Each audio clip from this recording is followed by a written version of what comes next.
Gue nyesel beli lensa Sigma 16mm untuk Sony. Karena mahal, jadi gue pengen beli yang lainnya lagi. Ini dia, lensa yang gue pakai ini adalah lensa bokeh yang nggak nanggung tajamnya. Kan main lah. Sebelum ngebahas di video ini, kita intro dulu.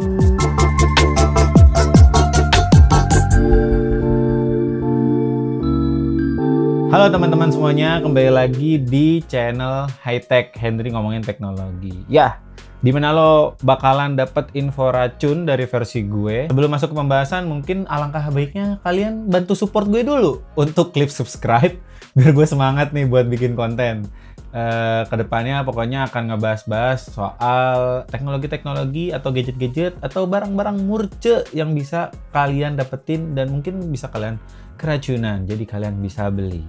Oke, langsung saja ke pembahasannya. Awal gue punya mirrorless itu pakai lensa Sony kit yang 1650 atau 1855 gitu pokoknya. Pokoknya lensa kit yang bawaan Sony seri-seri A6000-an kali ya. Nah, sampai sekarang juga masih dipakai kalau ada hal-hal yang mesti pakai zoom in sama zoom out tanpa ganti-ganti lensa juga. Sampai akhirnya gue sadar nih kalau lensa kit itu nggak konstan bukaannya, vokalennya tuh. Jadi kayak F-nya itu kita kebatas yang dimana kalau misalkan lu zoom dia bakalan memperbesar ya. Kalau nomornya sih memperbesar, jadi ruang vokalennya tuh bakalan nutup. Kalau misalkan lu zoom out itu tuh akan ke 3.5 atau ke bukaan yang paling lebar. Ya kalau kalian tahu lensa yang nggak konstan pasti kalian udah pernah ngerasain lah. Sampai akhirnya gua beli lensa third party dari brand yang mungkin para fotografer dan videografer udah pada tahu kali ya, yaitu adalah Sigma 16mm. Bukaannya itu f1.4 DCDN. Tanpa berpanjang-panjang lebar lagi, gua mau langsung spill harganya nih. Dulu mungkin di tahun 2019 gua beli masih di kisaran harga 5 jutaan mungkin. Sekarang udah nyentuh di harga 4 something. Ya di sekitar harga 4 jutaan segituan lah. Kalau bekasnya atau second handnya udah ada yang jual 3 sampai 4 jutaan. Dan di sini gua mencoba untuk membahas dari sisi general aja. Nggak terlalu in-depth, tenang aja karena gua nggak mau bikin video ini berlibet. Kalian tuh mungkin nyari-nyari referensi juga ya, mau beli lensa yang seperti apa, mau tertariknya nanti si lensa itu bakalan seperti apa di hands on kalian. Jadi gue nggak bakalan in depth dan berbelit-belit, jadi ini secara general aja sebenarnya ngebahasnya. Dan syukur-syukur lo bisa langsung beli setelah nonton video gue. Bisa dibilang lensa ini tuh jadi salah satu jajaran prime lens di kamera APS-C. Di lensa ini ada bertuliskan DCDN. Fun fact buat teman-teman, lensa yang ada kode DCDN ini itu emang diperuntukkan atau dioptimalkan ya untuk kamera sensor APS-C. Jadi kalau misalkan lo pada punya kamera-kamera yang sensor APS-C, ini udah paling value paling the best buat pilihan-pilihan lo pada. Oke, di lensa ini pun juga angle-nya yang didapetin sekitar 16mm, otomatis wide banget. Hasil dari kamera APS-C lo berasa pakai full frame. Dan bukaan vokalen lensa ini sampai 1.4. Kalau lu pengen foto atau pengen video ala-ala bokeh, ini udah overkill buat lu ngejob. Sumpah. Kalau ngomongin soal material, body lensa ini udah full metal. Kokoh banget dan berasa aja gitu kalau lo pegang. Ya kalau beratnya tuh lumayan ya. Sekitar 405 gram. Ya nggak nyampe sekilo lah, nggak nyampe lo kayak beli beras sekilo megang lensa ini. Dan ada rubber di bagian ring fokus. Oh ya, di bagian fokus pada lensa ini nggak ada stop ringnya. Jadi kalau kalian putar, itu tuh nggak ada stop. Dan dia akan memutar terus. Menurut gue nih, jadi bahan pertimbangan kali ya. Tapi ya nggak juga gitu. Karena enak aja gitu kalau buat gerakan fokus cepet, nggak takut mentok yang nanti malahan jadi takut dol tuh di bagian stop ringnya atau di stop fokusnya. Tapi pengalaman gue pakai fokus ring di lensa zaman sekarang emang udah ya itu ada tuh nggak ada stop ringnya, jadi terus menerus diputer ya, jadi cocok untuk zaman sekarang juga sih sebenarnya. Baik lagi nih, karena ring fokusnya ini nggak ada stopnya, menurut gue cocok banget nih kalau misalkan lu punya fokus puller itu tuh di attach di lensa Sigma 16mm ini. Lebih Hanes aja ya nih guys ya, lensa ini tuh udah gue pakai sekitar ya 4 tahunan, berarti dari 2019 sudah 4 tahunan lah ya. Lensa ini tuh sering banget gue nge-shoot talking head seperti ini nih buat YouTube, dan suka buat gue ngejob di indoor maupun outdoor, kayak gambar yang dihasilkan dari lensa ini tuh super duper tajam.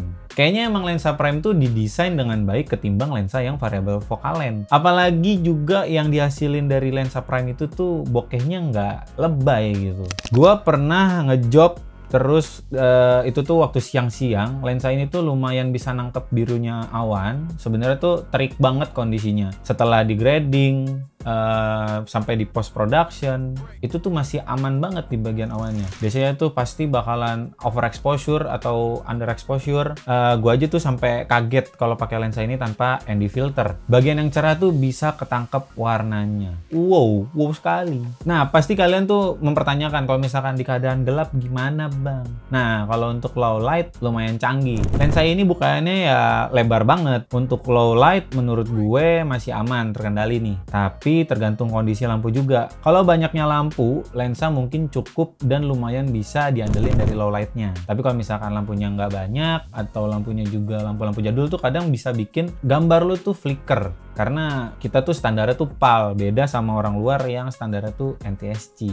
Jadi ya hati-hati aja kalau misalkan ngerekam di low light. Oke, sampai di bagian good news and bad newsnya. Oke, gue mulai dari bad newsnya mungkin ya. Bad newsnya adalah lensa ini tuh belum build image stabilizer. Build image stabilize, ya mungkin itulah. Oke, gue nggak tahu emang lensa dengan harga budget pasti akan ada beberapa kondisi minusnya. Apalagi karena kameranya juga belum ada fitur IBIS-nya, yang kayak kamera yang gue pakai sekarang nih, A6300. Siap-siap aja gitu, kalau misalkan lu punya kamera A6000 juga, footage kalian yang ambil itu pasti bakalan agak getar-getar dikit. Apalagi kalau misalkan kalian tuh punya tangan yang tremor, pasti footage kalian bakalan gampang shaky. Udah sih itu aja. Problem ini tuh sebenarnya bisa diatasin ya. Asal lo bikin kamera movement dengan stabilizer atau gimbal. Atau pas keadaan handheld, lo bisa latih pergerakan movement lo. Oke, sekarang ke good newsnya. Yaps, lensa ini overkill bokeh. Udah gitu aja.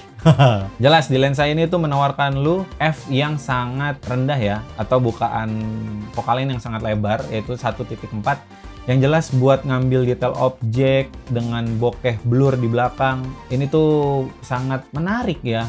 Karena nggak lebay gitu bokeh-bokehnya, dan tajamnya tuh menurut gue cukup untuk kalau misalkan lo punya konten terus mau lo taruh upload ke YouTube, ini tuh nggak bakalan bikin apa ya, burik-burik atau pecah-pecah lah pokoknya gitu. Apalagi ini lensa 16 mm-nya berasa banget kalau misalkan kameranya tuh jadi wide dan pas gitu, nggak bikin wide-nya tuh kayak GoPro mungkin yang agak wide banget ya, agak lebay lah. Tapi ini wide tapi tetap kondisinya tuh nggak terlalu lebay menurut gue. Mau bikin shoot follow pun juga enak, mau bikin shot close up, detail objek, ini lensa udah juara banget juga. Kesimpulannya, lensa ini mungkin bisa jadi starting point kalian buat nyoba lensa-lensa prime dengan focal length yang lumayan wide, lumayan lebar juga bukaan si f-nya. Untuk foto maupun video kelihatan megah banget karena bisa nangkep objek yang sangat lebar. F yang ditawarin pun juga udah overkill buat bokeh maupun low light. Oke, jadi segitu aja dari pembahasan kita kali ini. Ya, kalau misalkan kalian merasa